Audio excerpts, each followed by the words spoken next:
காசு பணம் இல்லாதவன் ஏழை மகன்தான். அவன் காட்டோரமா ரோட்டோரமா படுத்து தூங்குறான்.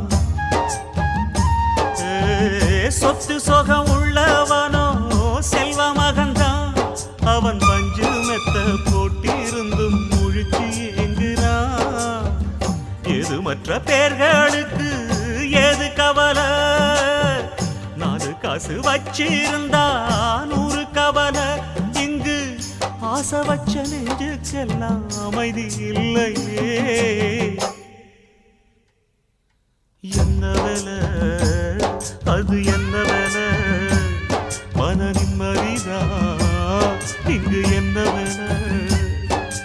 எந்த கடை அது எந்த கடை, அத விக்கிறது இங்கு எந்த கடை.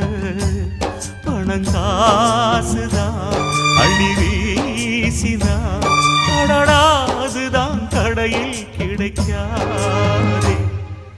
என்ன வேலை அது என்ன வேலை, மன நிம்மதிதான்